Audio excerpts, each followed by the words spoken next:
17/8/2026 তারিখে ঢাকা মেডিকেলের ENTর অধ্যাপক আসাদুর রহমান সাহেব উনি যখন ওনার প্র্যাকটিস শেষ করে পপুলার ডায়াগনস্টিক সেন্টার থেকে যাচ্ছিলেন, তখন 5-6 জন দুষ্কৃতিকারী তাকে আক্রমণ করে এবং তাকে মারধর করে মারাত্মকভাবে আহত করে। ওনাকে যখন মারধর করা হয় তখন ওনার চিৎকারে পথচারী এবং পপুলার ডায়াগনস্টিক সেন্টারের নিরাপত্তা কর্মীরা যে ঘটনাস্থল থেকে একজনকে আটক করে। উক্ত ব্যক্তির নাম জীবন। এই সংক্রান্তে পল্টন থানায় একটি মামলা দায়ের করা হয়। এই নৃশংস ঘটনার পরপরই ডিবি ছায়া তদন্ত শুরু করে থানার পাশাপাশি। পল্টন থানা জীবনকে জিজ্ঞাসাবাদে এই সংক্রান্তে ইভান নামে একজনকে লক্ষ্মীপুর থেকে গ্রেপ্তার করা হয়। পরবর্তীতে ইভানকে ব্যাপক জিজ্ঞাসাবাদে ইভান স্বীকার করে যে তারা একটি গ্রুপ আছে, যে গ্রুপ দেশের বিভিন্ন বর্ণাঢ্য ব্যক্তি, ধনাঢ্য ব্যক্তি এবং পেশাগত যে সমস্ত বড় বড় ব্যক্তি আছে তাদেরকে টার্গেট করে তাদের ঠিকানা জোগাড় করে, তাদের পেশাগত তথ্য সংগ্রহ করে এবং তাদের নিকট থেকে মোটা অঙ্কের টাকা দাবি করে।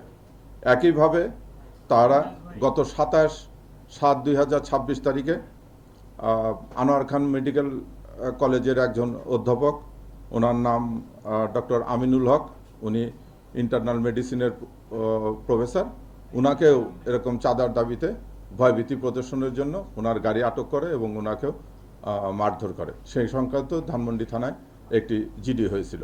ইভানের দেওয়া তথ্য মতে আমরা ঢাকার পাঞ্জাবের জগতে একটি বিশ্বস্ত নাম শাবাব এথনিক ওয়্যার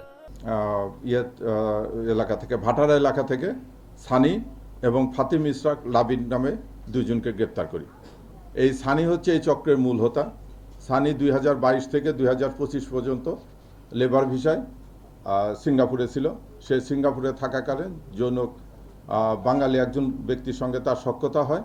সেই সখ্যতাতে ধরে তারা হুন্ডি ব্যবসায় জড়িয়ে পড়ে এবং হুন্ডি ব্যবসায় জড়িয়ে পড়ার পর সানি বিভিন্নভাবে প্রায় 5 কোটি টাকার মতো প্রতারিত হয় উক্ত তার পার্টনার দ্বারা। তারপরে সে হতাশাগ্রস্ত হয়ে দেশে চলে আসে। দেশে চলে এসে সে বসুন্ধরা এলাকায় থাকে এবং ওই লোককে খুঁজতে থাকে।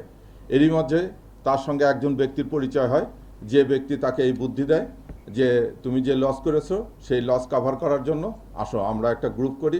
গ্রুপ করে এখানে বিভিন্ন ব্যবসায়ী এবং বিভিন্ন সমাজে প্রতিষ্ঠিত ব্যক্তি, তাদেরকে আমরা নাম, ঠিকানা, তাদের গাড়ি নাম্বার, তাদের ফ্যামিলি বায়োডাটা এগুলো সংগ্রহ করে তাদেরকে আমরা ভয়ভীতি প্রদর্শন করব এবং তাদের কাছ থেকে চাঁদা দাবি করব। এইভাবে তারা 7 জনের একটা গ্রুপ তৈরি করে এবং এই গ্রুপের শিকার হচ্ছে আমাদের 2 জন ডাক্তার। তো আমরা এই গতকাল সানি এবং লাবিবকে গ্রেপ্তার করেছি। গ্রেপ্তারকালে তাদের কাছ থেকে এই ভয়ভীতি প্রদর্শনের জন্য একটা ছুরি এবং একটা তরবারি প্রায় 25 ইঞ্চির মতো উদ্ধার করা হয়েছে। তাদের বিরুদ্ধে অস্ত্র আইনে মামলা করা হয়েছে। এই গ্রুপের সঙ্গে অন্য আরও 3 থেকে 4 জন জড়িত আছে, তারাও আমাদের গোয়েন্দা নজরদারিতে আছে।